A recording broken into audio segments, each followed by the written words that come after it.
अफगानिस्तान की राजधानी काबुल में फंसे शाहजहांपुर के चिनौर के रहने वाले जीत बहादुर थापा आज अपने परिवार के बीच पहुंच चुके हैं। उनसे बात करेंगे, आज हम पहुंचे हैं वहां पर, उनसे बात करेंगे। जीत बहादुर थापा जी, कैसा लग रहा है अपनी सरजमी पर वापस आकर? मुझे बहुत अच्छा महसूस हो रहा है अपनी सरजमी पे आकर। और बस अब मैं क्या बताऊँ कि कैसा महसूस हो रहा है। बहुत खुशी हो रही है और बहुत ज़्यादा खुशी अपने परिवार से मिलके और यहाँ अपने भाई बंधु उनसे मिलकर बहुत खुशी हुई मुझे। मैं तहे दिल से भारत सरकार का धन्यवाद करना चाहता हूँ, जिन्होंने हमें अच्छी सही तरीके से हमारी धरती पे, हमारे वतन पे वापस ले आए हैं। तो अफगानिस्तान में आप कहाँ थे?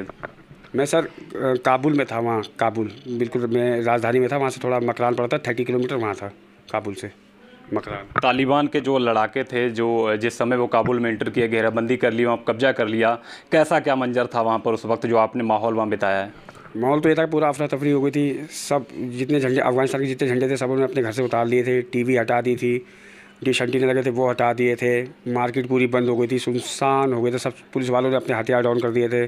सब कुछ बिल्कुल ऐसा हो गया था जैसे तालिबानी ने, बस तालिबानी अटैक अभी कर देगा लोगों के ऊपर, तब ये लोग सब कुछ बंद कर दिया। मार्केट वगैरह सब बंद हो गई थी। 2 मिनट के 5 मिनट भी नहीं लगे होंगे, सब कुछ वहाँ बंद हो गया बिल्कुल काबुल के अंदर 5 मिनट में ही। तो तालिबानी लड़ाके जो थे वो कैसा बर्ताव कर रहे थे, चाहे वो वहाँ के नागरिक हों या विदेशी लोग वहाँ फंसे हों? जो विदेशियों के प्रति तो उनका जो जो व्यवहार था वो ठीक ही था। वो ये कहते थे कि आप अपने कंट्री लौट जाओ, हम आपको नुकसान नहीं पहुंचाएंगे, बस आप अपने वतन लौट जाइए, हमारा जो देश है वो छोड़ दो आप। और वहाँ के नागरिक के प्रति भी ठीक था अभी तो, लेकिन अब सुनने में आ रहा है कि आगे थोड़ा माहौल ख़राब हो गया है। लेकिन जिस वक्त हम लोग थे तब ठीक था वहाँ का माहौल उस वक्त। तो जब आप वहाँ पे फंस गए थे, आप भी वहाँ थे, तो कैसा महसूस हो रहा था? क्या लग रहा था कि अब कैसे वापसी हो पाएगी? अब जब फंस गए थे तो एक डर सा हो गया था मन में कि अब अपनी वतन कैसी वापसी होगी हमारी। फिर वहाँ से हमने भारत सरकार से गुहार लगाई और हमारे कुछ लोग लगे भी रहे दिल्ली में, साथ संगी के, वो बिल्कुल बराबर दिल्ली में रहे। जब तक हम नहीं आए वो दिल्ली में ही रहे, मिनिस्ट्री जाते रहे। फिर मिनिस्ट्री से फ़ोन आने जब शुरू हुए हमें, तब थोड़ी दिल को राहत मिली कि हाँ भाई भारत सरकार कुछ कर रही है हमारे लिए। फिर मैं टच ही मेरा भारत सरकार के लगातार, और फिर भारत सरकार हमें रेस्क्यू करके अच्छी तरीके से अपने वतन वापस ले आई। कैसा रहा वहाँ से यहाँ तक का सफ़र जो आप पहुँचे यहाँ पर? सफ़र तो बहुत मुश्किल था। एक हफ़्ते जो 1 हफ़्ते का सफ़र था जो हमारा, बहुत ही भयभीत सफ़र था वो हमारा। पहले तो हम जहाँ हम रहते थे वहाँ से 30 किलोमीटर पैदल गए हैं हम लोग वहाँ से। और रास्ते में कुछ वहाँ के गांव वाले हैं, मतलब तालिबान इन्हीं गांव वाले हैं, उन्होंने लूटपाट भी करी हमारे संग। हमारे कपड़े सब ले लिए, जो हमारे पैसे थे वो ले लिए, और लूटपाट करी हमारे संग। फिर भी हमने दे दिया, आराम से दिए उन्हें, ताकि वहाँ की माहौल लड़ा गया था। हम डर रहे थे कि ये तालिबानी ना हो, लेकिन फिर आगे तालिबानी जब हमें मिले तो हमने उन्हें बताया, तो उन्होंने थोड़ा हमारा सपोर्ट किया। बोले ठीक है, आप लोग कहाँ जाना है, हम भेजते लड़के अपने। लेकिन डर होता ना कि तालिबानी तो तालिबानी है, नहीं हमने के साथ चले जाएंगे। फिर वहाँ चलते चलते गलियों से इधर उधर करते करते हम अपने जो डेनमार्क एम्बेसी वहाँ पहुँचे, सब 90 लड़के। और वहाँ पहुँच के हमने रात की सांस ली है। उसके बाद सब रात भर सोए नहीं है, भूखे प्यासे रहे। सुबह उठे, अपना फ्रेश वगैरह हो के, फिर खाने वाने की व्यवस्था भी देखनी थी, वहाँ लड़के ज़्यादा थे। फिर एक वहाँ लोकल ड्राइवर हमारा है, नाम नहीं लेना चाहूँगा उसको मैं, वो उसने हमारी बहुत हेल्प करी। वो बेचारा जितना हो सका उसने उतना किया। उसने एक टाइम खाने की व्यवस्था करी हमारी, हमारे पास तो कुछ पैसे थे नहीं। उसने हमारी बहुत हेल्प करी उस ड्राइवर ने। फिर वहीं रहे हम 3 दिन वहाँ रहे। और इस 3 दिन के बीच में हमने 2 बार लड़कों को भेजा भी एयरपोर्ट। लेकिन माहौल ऐसा ख़राब था कि वहाँ गोली ऐसी चल रही थी कि अब जैसे क्या बताऊँ मैं आपको। लड़के फिर वापस आ गए वहाँ से। फिर वो हमारा प्लान काम नहीं कर रहा था कि कैसे क्या करना है वहाँ से। बस वहाँ से हमें एयरपोर्ट जाने तक की जो जो उसके बीच में था, बस वो करना था कि एयरपोर्ट के अंदर घुसना है, बाकी तो भारत सरकार रेस्क्यू कर लेगी। एयरपोर्ट तक का सफ़र जो हमारा है, बस वो हमें पूरा करना था अपना। ये हमारा जो लक्ष्य था वो था कि हमें एयरपोर्ट तक का जो सफ़र है वो अपना करना है। फिर 20 की सुबह उठ के सब लड़कों को मैंने तैयार किया, रेडी किया। मैंने आज निकलना कैसे भी करके, कुछ भी हो, यहाँ रहोगे भूखे मर जाओगे, और नहीं जाओगे अगर वहाँ मरना होगा तो वहाँ भी मर जाएंगे। मैंने भूख से बढ़िया तो एक बार ट्राई करके कोशिश करके देखते हैं। जब हम वहाँ पहुँचे हैं 4-5 किलोमीटर पैदल चल के, तो देखा कि ऐसा भीड़, ऐसी पब्लिक थी वहाँ की जो आवाम है ऐसी थी कि 1 से 1.5 लाख आदमी था वहाँ खड़ा हुआ। कैसे धक्का बुक्की करते करते करते करते हम लोग बिल्कुल जो गेट होता है मेन गेट से 500 मीटर पहले पहुँच गए। फिर मैंने लड़कों को भेजा, वहाँ ब्रिटिश सेना लगी हुई थी, वहाँ लड़कों को भेजा। मैंने जब ट्राई करो, मैंने एक बैच भेजा 10 का। 10 लोग गए, उन्होंने 10 को इधर से डाला, अंदर चेक करके फिर बाहर निकाल दिया। बोला ना आपका पासपोर्ट ही नहीं, क्योंकि वहाँ सिर्फ रेड पासपोर्ट वालों की एंट्री होती थी, जो विदेशी नागरिक थे, सिर्फ उन्हीं की एंट्री हो रही थी। फिर तालिबानी आ गए हमारे पास, कहने लगे इंडियन, हमने हाँ भारतीय, हिंदू बोले हाँ हिंदू। तो उन्होंने हम 90 लोगों को एक जगह घेरे में बैठा दिया, और उनका जो कमांडर था उसने 4 तालिबान लगा दी। बोला देखो इनको, वो पानी भी पूछा उन्होंने हमें, लेकिन डर के मारे किसी ने बोला नहीं कि पानी पिएंगे नहीं पिएंगे। बस ये है कि वहाँ बैठे रहे। फिर 5 घंटे जब बैठे रहे तो डर का माहौल था वहाँ कि ये क्या करेंगे। कुछ भी कर सकते हैं तालिबानी, तो कुछ भी कर सकते हैं, अब उनका कौन क्या कर लेगा। अब वहाँ बैठे फिर मैंने कहा ऐसे बैठने से काम नहीं चलेगा। फिर मैं और एक मेरे दाई हैं, वो लोग गए। फिर हमने रिक्वेस्ट करी ब्रिटिश आर्मी से, सर हम लोग इतने आदमी, सर प्लीज़ हेल्प करिए, 90 लोग हैं, 4 दिन से पैदल चल रहे हैं, खाया पिया नहीं, कुछ भी ऐसा वैसा उन्हें बताया। फिर वो अपने अंदर सीनियर के पास गया होगा, फिर उन्हें बात करी, तब उस आगे सीनियर भी आ गए उनके, बोले एशियन हो। मैंने हाँ सर एशिया से हम लोग हैं सर, इंडियन है और इतने लोग हैं सर, बस आप हमें अंदर करिए, बाकी हम अंदर से अपनी मिनिस्ट्री से, जो दिल्ली में मिनिस्ट्री बैठी है उससे बातचीत करेंगे। बोले ठीक है, एक लाइन में आ जाओ। फिर एक लाइन से वो साइड से तालिबानी स्काउट के हमें साइड से ले गए वो हमें अंदर। फिर हम जब अंदर गए तो दिल थोड़ा सा हल्का हुआ, क्योंकि हम मिलिट्री के अंडर में आ गए, ब्रिटिश आर्मी के। लाइन लगा दी उन्होंने साफ बोल दिया, देखो हमने आपको रेस्क्यू तो कर लिया बाहर से अंदर, ना हमारे पास खाने की व्यवस्था है आपके लिए, ना पीने की व्यवस्था है, क्योंकि हम भी परेशान हैं, हमारे पास भी कोई ऐसी व्यवस्था नहीं है।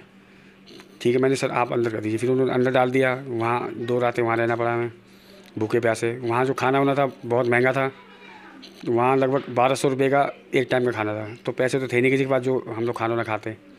बैठे रहे वहाँ इंतज़ार करते रहे, पानी पी के काम चलाया। बिस्कुट भी जो 10 रुपये के बिस्कुट मिलते थे वो 200 रुपये के पैकेट हो गए थे बिस्कुट का। अब कुछ वहाँ से अफगानी थे, उन्होंने हेल्प करी, किसी ने वहाँ रोटी वोटी वो ला के लू करी, बिस्कुट के पैकेट वगैरह ला के दिए, हेल्प करी उन्होंने, अफगानियों ने भी हेल्प करी हमारी।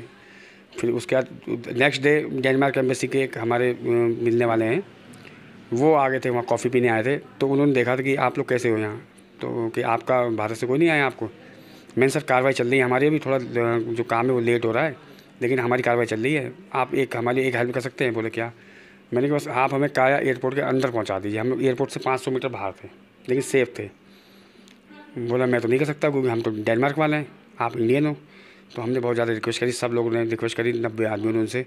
तो ठीक है मैं अपने एम्बेसडर से बात करता हूँ। फिर उन्होंने अपने एम्बेसडर से बात करी है, अच्छे लोग थे डेनमार्क वाले, उन्होंने ठीक है लेके आ जाओ। फिर वो हमें वहाँ से एयरपोर्ट के अंदर जब ले गए, फिर उन्होंने खाना भी दिया हमें।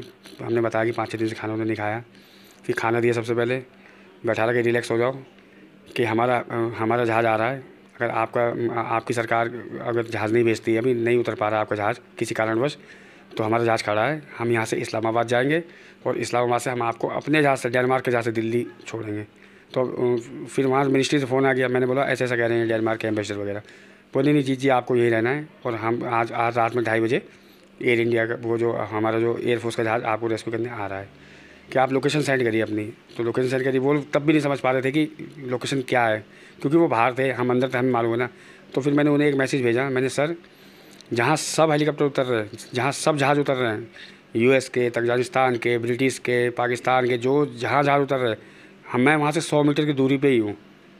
बोला ठीक। फिर उसने मेरे को एक लोकेशन, रात में 2 बजे लोकेशन आया मेरे पास कि आपको इस लोकेशन पर पहुँचना है 90 लोगों को लेके।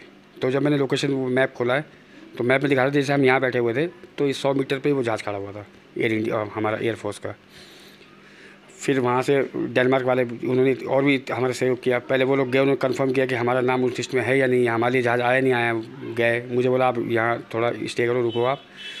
फिर रुका, फिर मुझे बुलाया कि आप आइए। फिर मैं गया, लिस्ट लेके गया, सबकी लिस्ट मिलाया, हाँ हमारी वो लिस्ट देखा हमारी थी। फिर सबको लाइन लगा के जहाज़ के अंदर जाके फिर हम सब लड़के लोग सोचे दिल्ली जाएंगे, लेकिन फिर वहाँ जो पायलट, वहाँ के एयरफोर्स के कैप्टन थे, उन्होंने बताया दिल्ली नहीं, हम दोशांबा जा रहे हैं और वहाँ से आपको रेस्क्यू किया जाएगा, अभी आप सेफ़ हो, बिल्कुल आप आराम से रहिए। फिर दोशांबा पहुँचे, पहुँच के लड़के वक्त फ्रेश वगैरह हुए हैं, फिर उन्होंने खाने पीने की अच्छी व्यवस्था करी हमारे। फिर एम्बेसडर साहब भी आ गए वहाँ, सब बातचीत करी, सबके पासपोर्ट वगैरह जमा करे। बोले आप अभी 280 लोग और हैं, उनको भी हम रेस्क्यू करते हैं, फिर आपको हम कल यहाँ से भेज देंगे।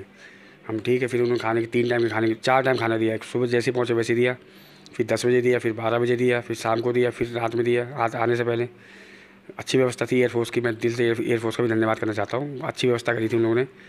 फिर उसके बाद रात में एकदम सूचना आ गई 9 बजे कि आप लोग रेडी हो जाइए, आपको एयर इंडिया का विमान लेने आ रहा है 90 यात्रियों के लिए, यहीं हमारे दोशांबे में आएगा।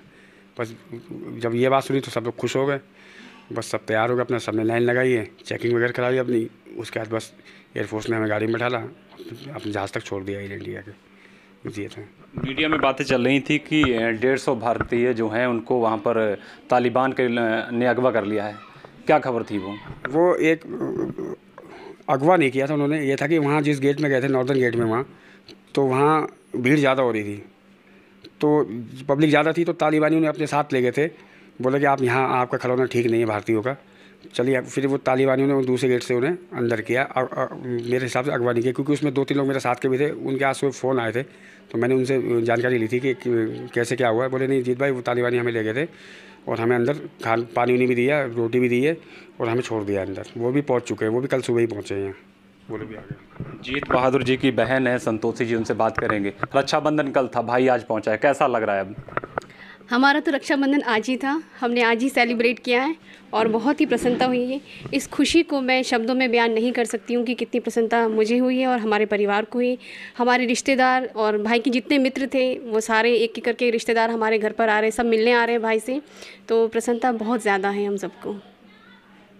क्या कहना चाहेंगे, जिस तरीके का आपने इंतज़ार किया भाई का, वो आज भाई पहुँचा है?